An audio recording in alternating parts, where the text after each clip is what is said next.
kamu musuh Allah, Wahabi.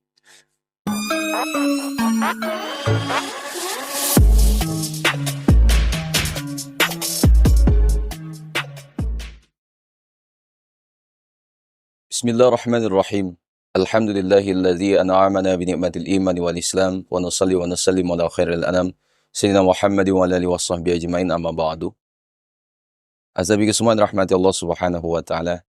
Kiai Haji Abdurrahman Wahid Al-Maghfurullah tetap dikenang hingga kini ketokohan Presiden keempat RI, tak tertandingi di antara tokoh-tokoh umat Islam berlatar belakang pesantren.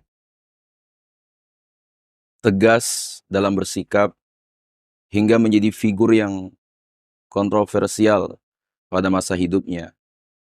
Dimanapun berada, beliau selalu menunjukkan sikapnya sebagai seorang tokoh pesantren yang senang, yang suka berziarah ke makam para ulama dan tokoh-tokoh Islam yang lebih dahulu. Tak ketinggalan asabi semua, ketika berkunjung ke Arab Saudi pun, beliau tak lupa kebiasaannya berziarah dan bersilaturahmi. Kang Said, nanti kalau di Madinah, tolong temani saya ya. Saya mau mencari makam Ali Al-Uraidi. Tutur Gus Dur kepada Kiai Haji Syed Agil Siraj yang sedang mengenyam pendidikan S2 di Universitas Ummul Qura, Mekah pada tahun 1989. Nasabi kesemuan rahmati Allah Subhanahu wa taala. Pertemuan tersebut merupakan perkenalan kali pertama Kiai Said dengan Kiai Haji Abdurrahman Wahid atau Aba Gus Dur. Saat itu Aba Gus Dur sedang menunaikan ibadah umroh bersama rombongan. Termasuk di situ ada Kiai Haji Nur Muhammad Iskandar. Karena Kiai Said berdomisili di Mekah, maka tokoh asal Cirebon ini tak begitu hafal seluk-beluk Madinah. Kiai Said kemudian meminta bantuan Zainuddin, salah seorang temannya dari Cirebon yang berada di Madinah. Dan dia dengan senang hati berkenan mengantarkan Gus Dur mencari posisi makam yang dimaksud. Azabi kesemuan rahmati Allah. Sehabis sholat subuh, Zainuddin mengantarkan Gus Dur dan Kiai Said ke makam tersebut. Sebentar kemudian, makam yang dituju berhasil ditemukan. Saya tak menyangka pencarian makam begitu cepat dan ketemunya persis di tengah-tengah perkebunan kurma.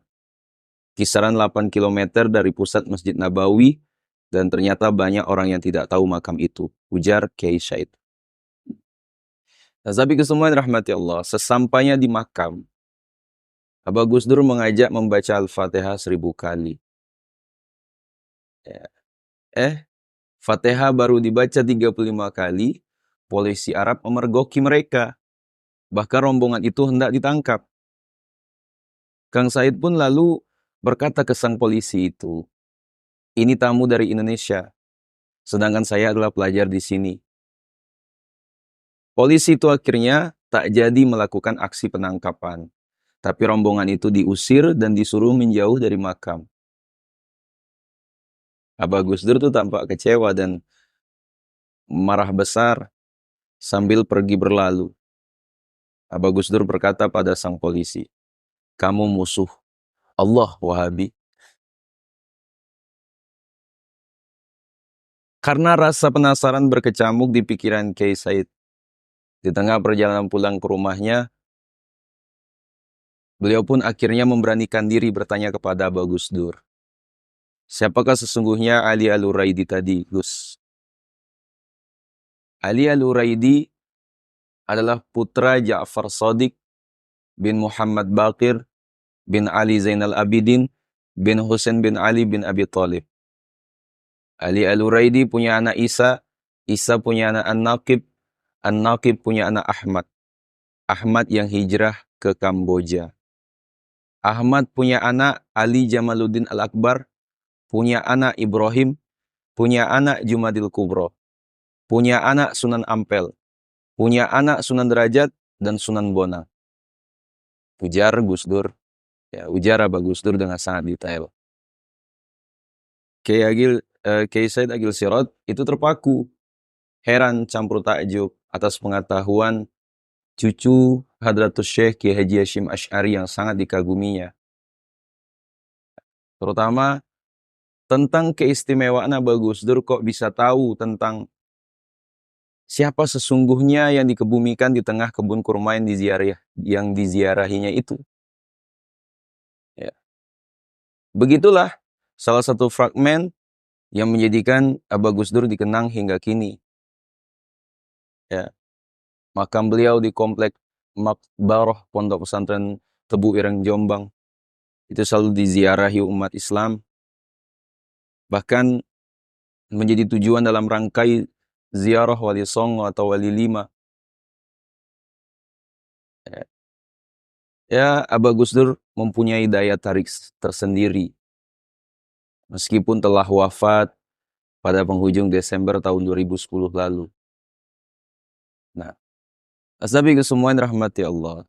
Suatu ketika, beberapa kiai dari Nahdlatul Ulama, diantaranya ada Kiai Haji Sahal Mahfuz, Abah Gus Dur, Gus Mus, dan 2 orang lagi dari PP Lakpesdam NU, datang itu ke Arab Saudi untuk bertemu dengan Syekh bin Baz, Ketua Lajnah Da'imah lil Buhuth al-Ilmiyah wa al-Ifta, Komisi Fatwa Arab Saudi, pada tanggal 14 Februari tahun 1987 Masehi.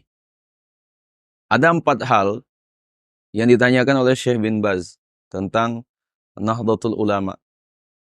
Syekh bin Baz itu bertanya, apa benar jamaah Nahdlatul Ulama adalah ubad al-kubur, penyembah kubur? Abah Gus Dur menjawab, tidak benar Syekh.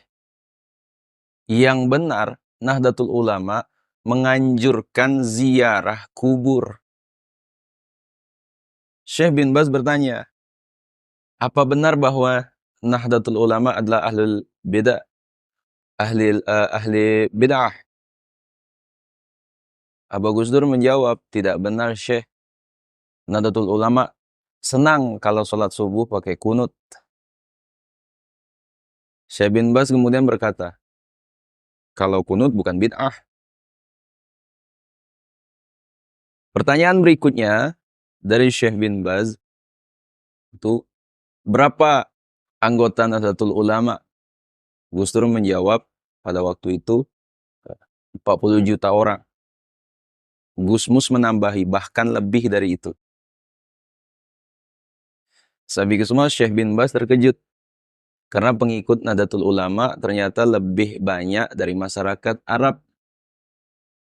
Lalu Syekh bin Baz bertanya, berapa anggaran dana untuk Nahdlatul Ulama? Ternyata para kiai Nahdlatul Ulama itu hanya bisa tertawa, tak bisa menjawab. Sabi kesuman rahmati Allah, kisah ini dipetik dari catatan Kiai Ma'ruf Khozin.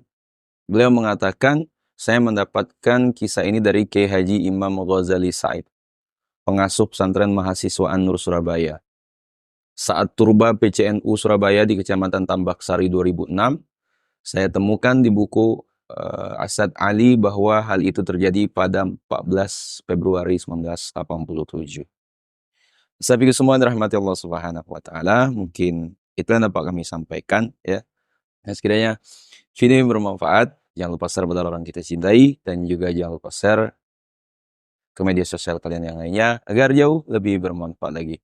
Wallahu a'lam. Assalamualaikum warahmatullahi wabarakatuh.